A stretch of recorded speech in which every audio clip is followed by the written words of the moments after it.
question. Shadow Foreign Secretary Dame Priti Patel. Thank you, Madam Deputy Speaker. To ask the Secretary of State for Foreign and Commonwealth and Development Affairs if he, looks like it'll be the Minister, will make a statement on the Hong Kong police offering rewards for the arrest of pro-democracy campaigners, including BNOs resident in the United Kingdom. Minister Catherine West. Thank you very much, Madam Deputy Speaker, and I thank the Right Honourable Member for Witham for her question on this most important matter. And I'm glad to reassure her that the Foreign Secretary did indeed issue a statement on Christmas Eve, immediately following the Hong Kong police's issuing of arrest warrants for these 6 pro-democracy campaigners. As the Foreign Secretary said, those targeted on Christmas Eve were merely exercising their right to freedom of expression, and we will not tolerate any attempts by foreign governments to coerce, intimidate, harass or harm their critics overseas, especially here in the UK.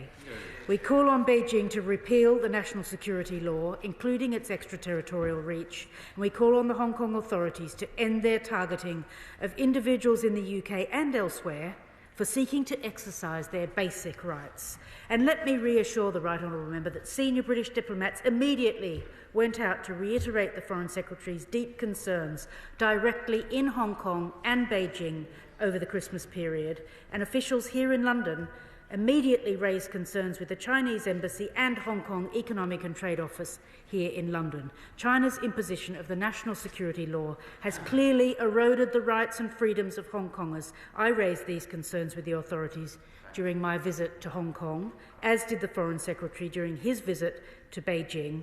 But following the latest arrest warrants issued by Hong Kong police, ensuring the continued safety of the pro-democracy campaigners remains a top priority for the government. And, honourable members, let me assure you that the UK will always stand up for the people of Hong Kong, and the government's deeply committed to supporting all members of the Hong Kong community who have relocated to the UK and making such valuable contributions to life here in our regions. Shadow Foreign Secretary. Mr. Speaker, and I thank Mr. Speaker for granting this urgent question.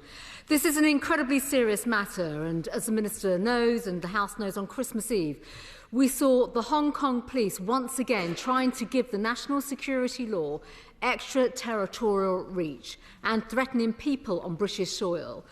We unequivocally reject any attempt to apply this law in the UK, and in government the Conservative Party were consistent and clear that the national security law should be repealed. Today I do want to press the government on how they're going to respond to this latest attempt to clamp down on freedoms and dismantle the essence of what made Hong Kong such a special and successful place.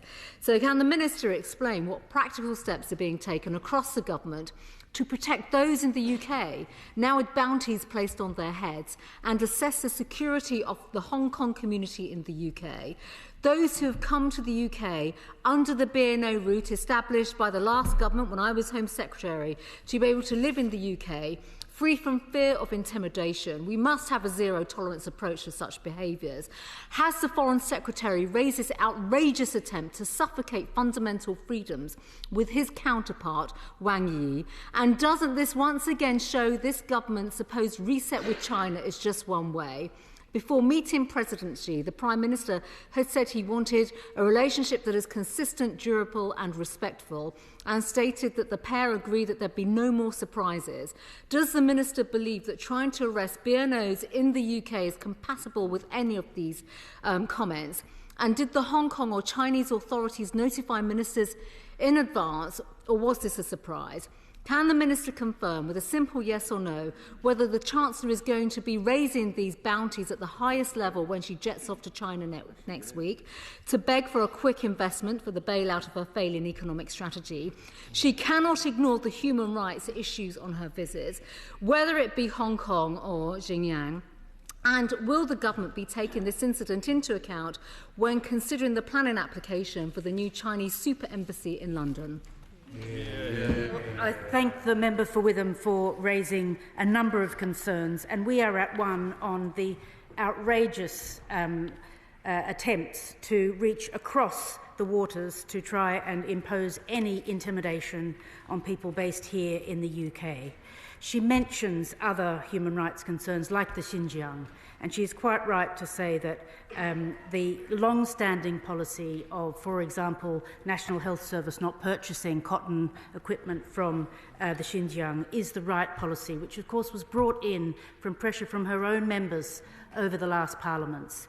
And she's quite right also to emphasise the importance that she actually put in as Home Secretary around that time of the Welcome Programme to BNO passport holders, so that we could have an enormous contrast between a repressive regime or one that welcomes people who are newly arrived in the UK. And indeed, it's in our regions where we see those 12 hubs, which were created under her leadership, go from strength to strength, to give people the confidence who are based here in the UK to raise their voice, to become active in their local communities, to get their English classes and all the rest. She mentions the Chancellor's trip, and I knew that this would be one of her themes, so I've come prepared.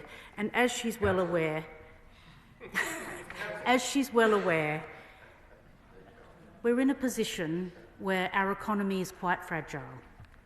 And whilst we have very clear national security concerns, and today's a really good example of those, we do have to balance those with being an outwardly facing and globally trading nation where we need to sometimes be involved with other countries where their values may not completely align with ours. And so I make no apologies for trying to support British business abroad, including in Hong Kong, where British businesses have said it is so lovely to see MPs visit us. So I was able not only to be robust in my condemnation of these sorts of actions, but to support British business, to support our friends who are based in difficult places, who are undertaking hardship postings, and to support our diplomatic staff who carry out our values day by day to uphold the strong framework of human rights abroad. John McDougall. Could I use this opportunity to ask the Minister, can she and possibly the Chancellor on the visit next week to raise the case of my Unite colleague Calum, who became the General Secretary of the Confederation of Free Trade Unions in Hong Kong, became involved in the democracy movement, has been in prison, I believe it's now for 4 years. And on the last statement that was made, I was appealing to ensure that she had family access. I wonder if her case could be raised again to secure her release, but at least secure her the opportunity of meeting her family. Of course I will, and if my honourable friend would write to me just with the exact detail and his most recent update. I have had the privilege, Madam Deputy Speaker, of meeting with trade union colleagues from Hong Kong, from Taiwan and from a number of areas which are very exposed to the People's Republic of China and some of the tactics which we see. And I've been very pleased with how there's been a great collaboration across the trade union movement here in the UK, and not just that, but human rights defenders, be they environmental, be it freedom of religion or belief, or be it across the great range of freedoms which we enjoy here and which we want other countries to share as well. Lib Dem spokesperson Calum Miller.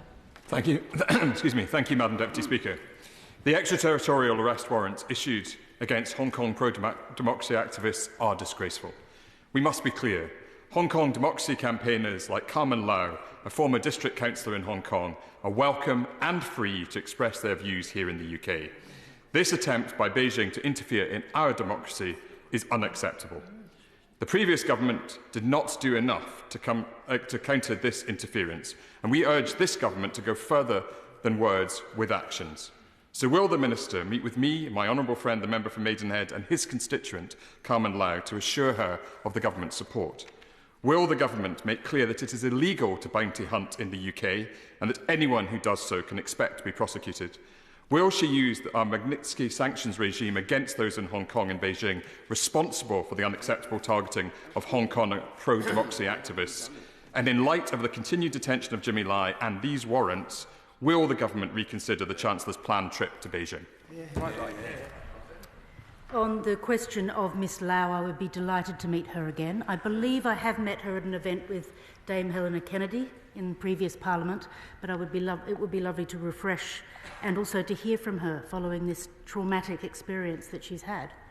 I'd also be very happy to provide an update in writing, but also here, as much as Madam Deputy Speaker will let me get away with Mr. Lai, whose son Sebastian. I have personally promised that whenever I have the opportunity, I will raise the case of his father, who remains on trial, in fact, 6th of January, restarting today, and I have as many briefings as possible from the Consul General in Hong Kong and his team, who are very conscientious and diligent in attending all of those trials where they can get tickets for that and give me an update on a regular basis.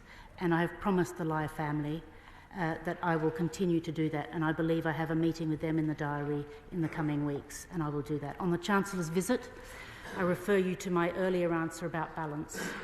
Unfortunately, because of our rather exposed position post-Brexit, we do have to be outwardly looking in our economy.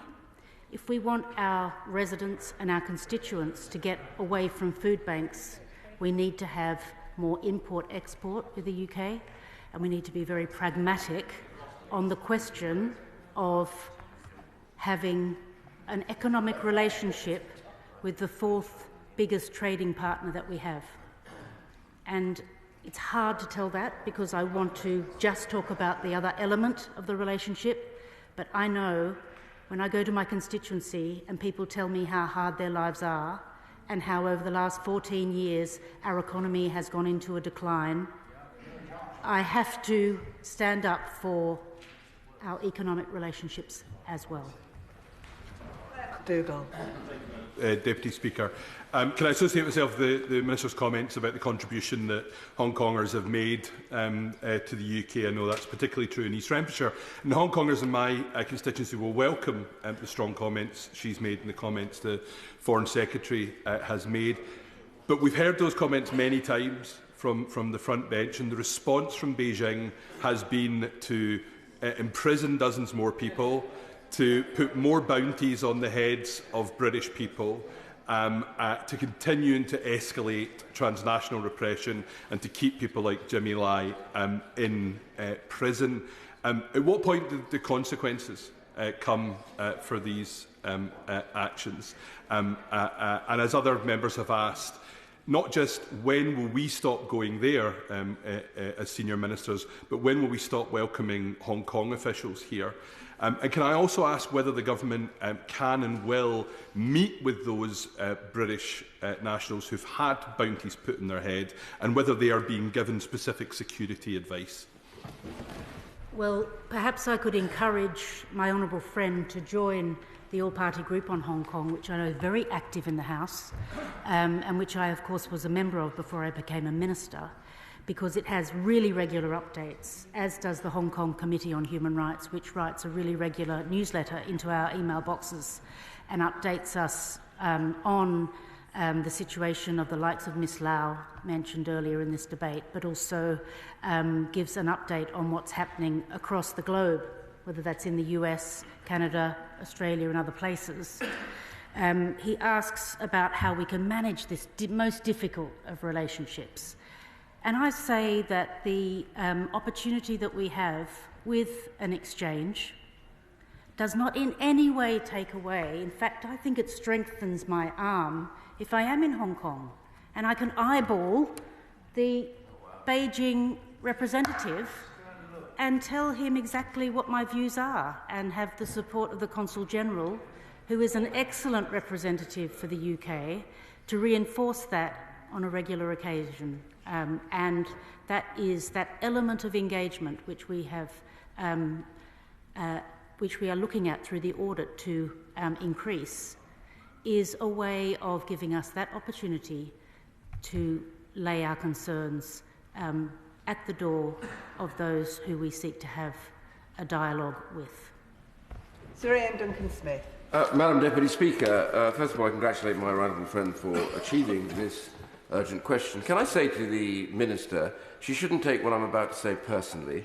because no matter who is in government, I've been in opposition on this issue, and I continue to be so. Can I just remind her that these 7 pro-democracy campaigners who have now got a bounty on their heads is just the last act of a Chinese Communist Party who don't care what countries like the UK say.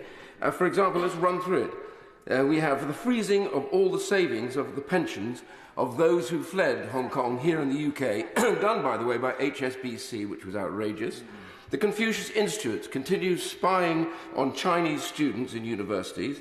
There are illegal Chinese police stations bullying the families back in China of those who have fled for human rights issues. Brutal assault in Manchester by the Consul General himself and by others. And I say to the Honourable Lady who speaks for the government, I was at odds with the Foreign Secretary in the last government when he went to do exactly as she says, engage with the Chinese. It was after that that they continued the case against Jimmy Lai. The problem is America has sanctioned a large number of Chinese officials at the highest level in Hong Kong. No British government has so far sanctioned a single person for any of the abuses that take place.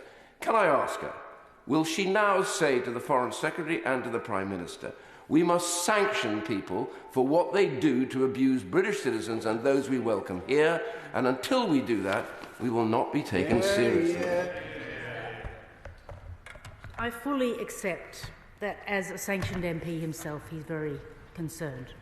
And I respect and admire his doggedness on raising these issues in the House. And I hope that he will reply to my kind invitation to come and visit me in the Foreign Office from myself and the Foreign Secretary to discuss his ongoing concerns, including what he's raised today.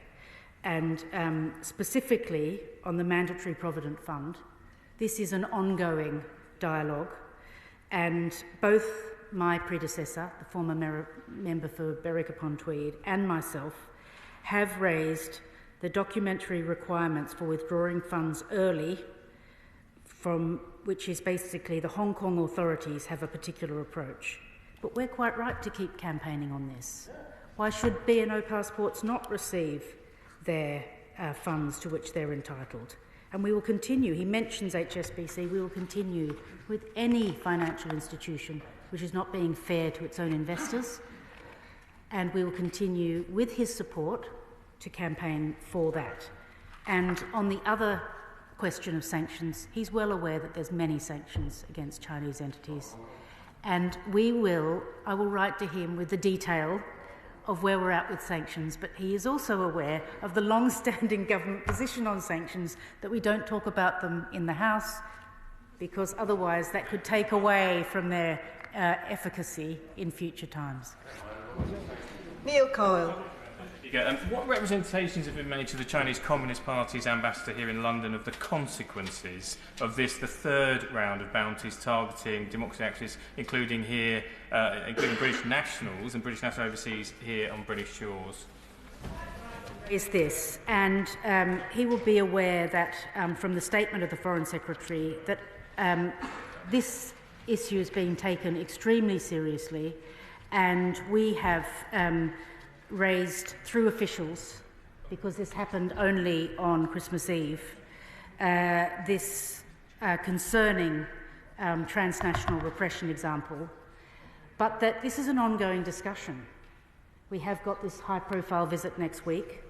We've got our officials in regular contact with Chinese officials at who have their embassy here in the UK.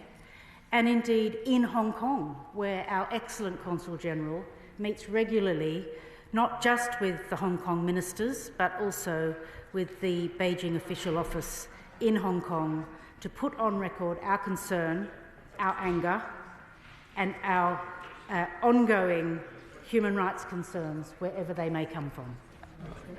Sir Julian Lewis. No one should be surprised, as I've said before, when a communist totalitarian state behaves like a communist totalitarian state.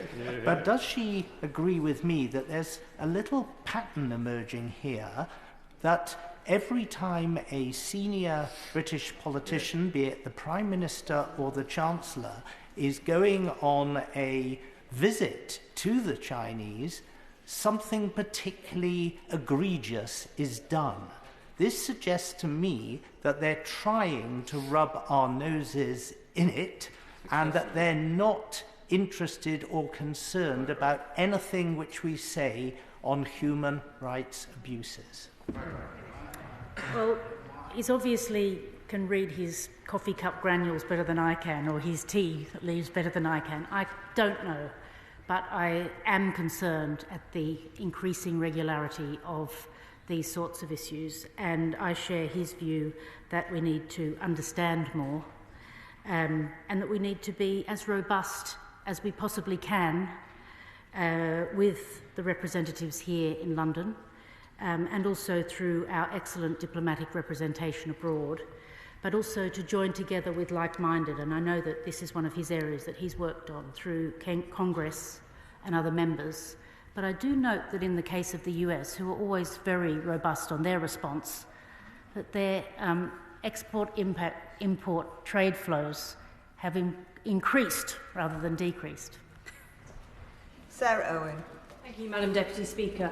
I welcome the Minister's statement and her robust words, and with this outstanding disagreement when it comes to China's approach with UK people on our soil and protecting them, particularly those that have got bounties on their heads or have been subjected to China's national security laws, and particularly the words around HSBC's disgraceful behaviour in withholding pensions from people that have saved all of their lives to work for. But I just want to ask what we can do to protect people here on UK soil further. What discussions has the Minister had with her counterparts in the Home Office to ensure that UK police forces are fully understanding of the seriousness of the threats to Hong Kongers' safety on UK soil? And how can we be assured that UK police forces are being trained adequately to understand this pressure from China? I thank her for her thoughtful comments, and I thank her for her support, cross-party support for the campaign for financial freedoms for B&O passport holders here in the UK. And I would like to pick her up on her point of training. And I think transnational repression, whether it is from the People's Republic of China, whether it's from Iran or other countries where we have such significant values disparities, I think it's very important that we continue to deepen our understanding and to improve our training on how particularly cybercrime works, how we could all be influenced by social media.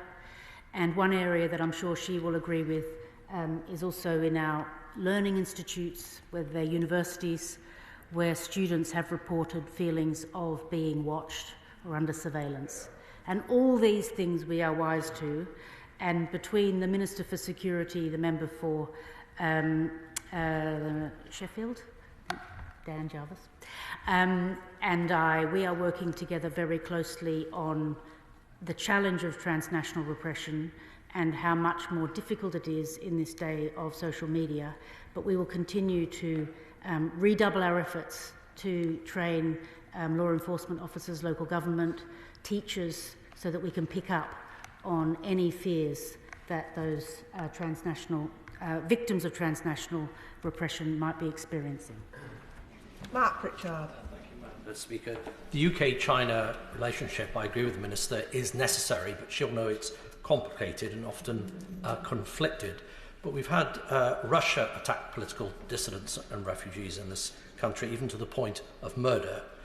We have Iran seeking to track down political dissidents in this country, and now China, the Chinese state, let's be honest about it, making direct threats against people living in this country who have sought political asylum. So I have a simple question for the Minister, or two questions for me. One, are the security services resourced enough to counter this increased threat? And secondly, are Hong Kongers, political dissidents, safe on the streets of Britain? Two excellent questions. The first one is, of course, about the training and capabilities. And this is part of actually our review or our audit of government departments and their preparedness and their how ready they are for these sorts of increasingly different challenges and threats. That's part of what we are looking at. And the second thing to say is that BNO passport holders are safe because we keep them safe and we ensure that there is the adequate training, that there is the adequate up-to-date knowledge on an ongoing basis. And I think we have the best intelligence services going, particularly on these sorts of questions. But we can never be complacent. And it's instances like this, raised by the member for Witham and others, where we have an opportunity to underline from Parliament the important and cross-party nature of cracking down on transnational repression. Mark Sewards. Thank you, Madam Deputy Speaker. Leeds resident Chloe Chung has been subject to a £100,000 bounty just for simply telling the truth about Jimmy Lai. At 19 years old, she is the youngest person to be subject to Hong Kong's national security law. What reassurances can the Minister give Chloe and other Hong Kongers that they will be protected from transnational repression while they reside within our borders? Could I thank my honourable friend for his excellent constituency work, to know his constituencies so well after only being elected for such a short period. And could I reassure him that if he feels that the advice that she has been given is in any way lacking, that he write to me so that I can have a specially designed package of safety for that vulnerable 19-year-old. Jim Shannon. Deputy Speaker, and thank the Minister for her answers. Can the Minister outline just how far government is prepared to go before the United Kingdom of Great Britain and Northern Ireland decides to push back in relation to this issue? I have, in my constituency and across Northern Ireland, many reports of targeting of families and friends of mine by Chinese authorities. They feel vulnerable in this great United Kingdom of Great Britain and Northern Ireland. So all of the United Kingdom of Great Britain and Northern Ireland are now on the front line. Government must step up and protect our citizens. I thank the honourable member for that and for his relentless raising of human rights in the House and the concerns that his constituents have. And could I refer them to the excellent Welcome programme, which is run through local authorities, brought in by the last government actually, and continued by this one, to assist, to give a warm welcome, to look at issues like employability, some of the softer skills, English language courses, etc., but also that has the hard edge to it of being linked in with community policing, so that we can be absolutely sure that there is nobody here in the UK who is afraid for their safety due to a government many miles away intimidating them. Emily Darlington. Thank you, Madam Deputy Speaker, and thank you to the Minister today for coming to give reassurance. Many thousands of people from Hong Kong have decided to settle in Milton Keynes, and we're very pleased for it, and they are adding to our wonderful diversity. They are quite concerned and contacted me over Christmas, not just for themselves who live here, but also for their families that remain in Hong Kong, who are fervent believers in democracy, fervent believers in their nation of Hong Kong, and want to make sure that that is protected and their ability to campaign for it. The rise of transnational aggression continues, and also over Christmas, one of my constituents, Hazard Nelly, who is a whistleblower, was issued with an arrest warrant from Vietnam, and will she meet with me to talk about how we deal with this issue that is happening more and more across this country, across this world. Could I thank her for once again being such an involved constituency MP, to be so responsive over the Christmas period. We have a number of very active MPs here behind me, but also on a more serious point to say that these are the sorts of constituency concerns which we want to jump to immediately. So in the first case, could she approach her constituent and check that she has got the that there's the safety package required, that the police are aware in that wonderful city of Milton Keynes. And also, could she let me know on the other case from the region, and I would be very happy to look at that if she could provide me with some details so that I can write back to her with an informed answer. Olney. Thank you, Deputy Speaker. I am fortunate enough to have a large community of Hong Kongers in my constituency of Richmond Park. They're extremely welcome. They speak to me often about the limitations imposed on them by the conditions of the BNO visa under which they have arrived in this country. They are unable to fully access healthcare, education, employment opportunities. Would the Minister agree with me that to address some of these concerns that Hong Kongers here in Britain have would send a very strong message to the Chinese government about how much we value our Hong Kong citizens in this country and how much this government works to support their freedoms and their right to live in this country?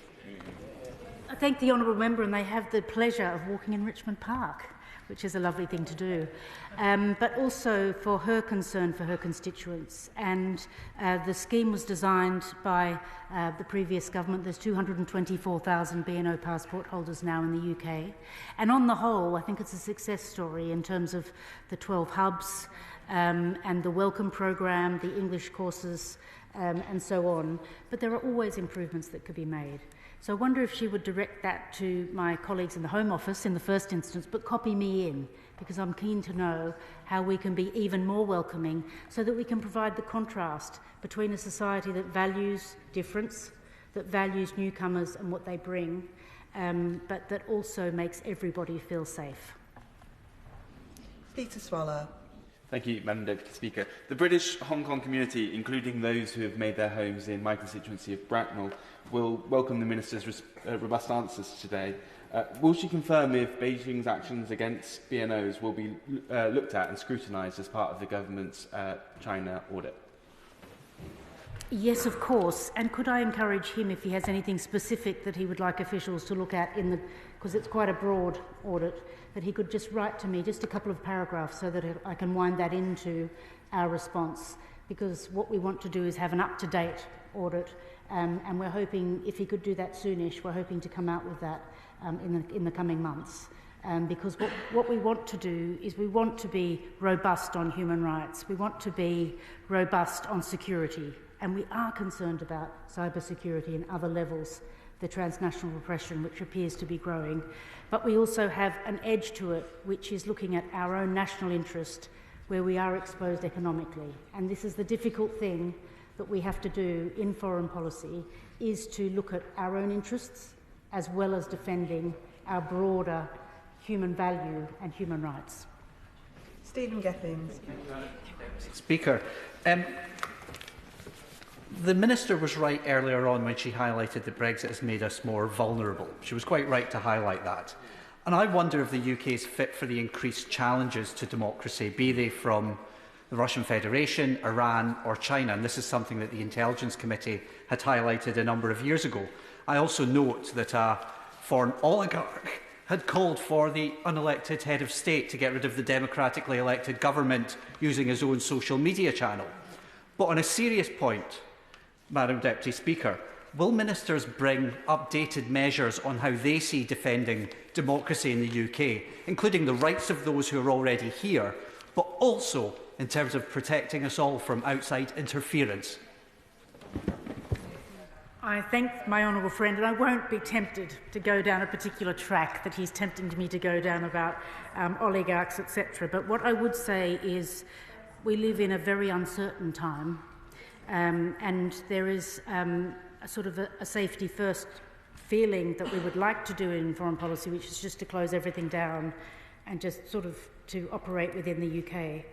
But that's really not available to us. So what we seek to do is to bring ourselves in line with other interlocutors. I mean, the likes of Janet Yellen, for example, a very robust interlocutor, has visited Beijing on a number of occasions.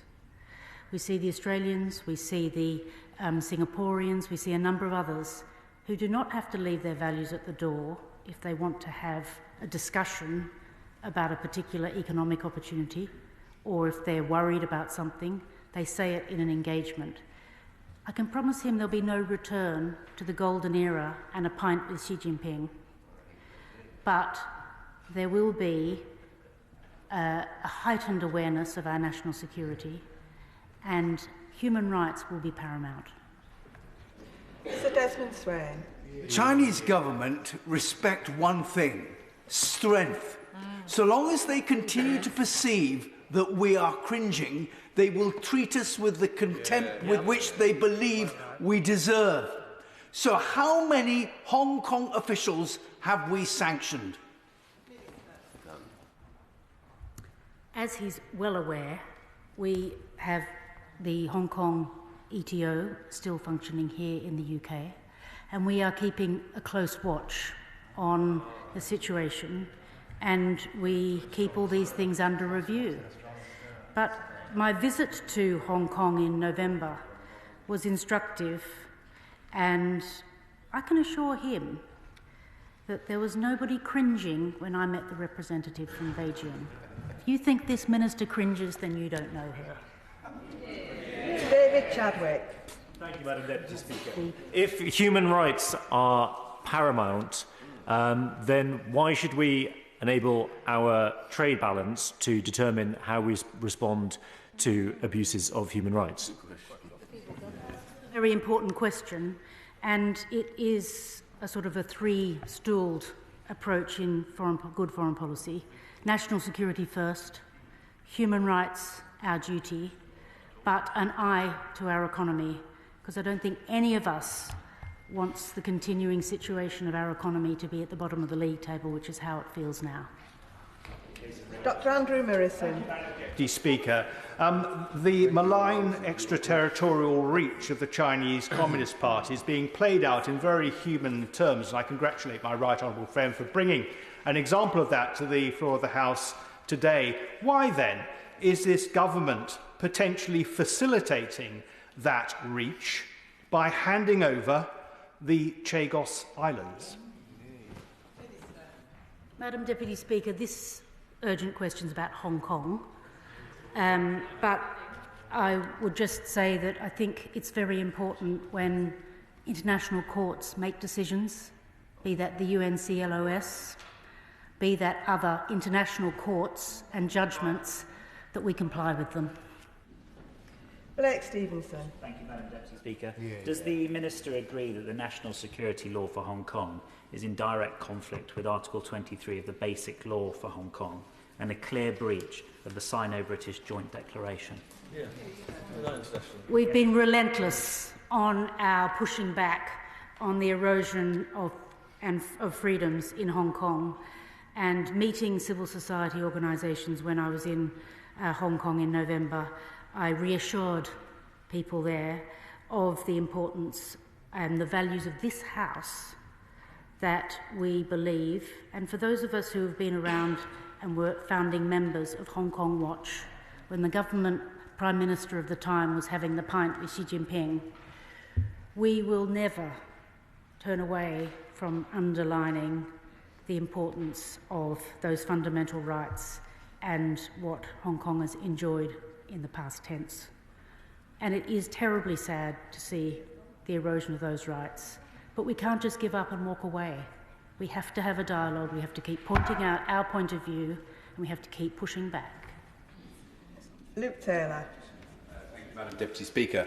Hong Konger residents I represent in Sutton Cheam are regularly in touch with me to outline their fears and uncertainty living under the threat of the transnational repression operated by China. The news that China is now issuing arrest warrants and bounties for the identification of pro-democracy campaigners in the UK is another step in that fear and that repression. And they often wonder, will they be next? Can I ask the Minister again, as has been done already, to make clear to China that these bounties are illegal, that any individuals who engage in the practice will be prosecuted, and more broadly, please start to stand up to China and their unacceptable persecution of British residents by applying legitimacy sanctions on the Hong Kong officials responsible. Well, to take his question from the last bit forward, we will always maintain our flexibility on the Magnitsky sanctions. That's the benefit of them post-Brexit, that we have our own sanctions program now. And he will be aware, for example, of the important work that we're doing to sanction certain Chinese companies which are facilitating the Ukrainian conflict, for example, facilitating Russia in that particular theatre of war. And we will continue to look at where we can, within that regime, to ensure that we use any tools that we have to strengthen international processes and procedures and to stand up again and again for what is right in the international arena of human rights. Jim Allister. What oversight is there by the Foreign Office of our devolved institutions' connections with China? I ask because of recent proper criticism by Simon Chang, the pro-democracy Hong Kong activist who's in exile because he was tortured in China, who properly has criticised the fact that when the First Ministers of Northern Ireland recently had contact with Chinese authorities, they have refused to publish a record of those meetings. So what oversight is there to ensure that we are presenting a united front across the United Kingdom to China? I don't think he intended a pun with the United Front at the end, did he?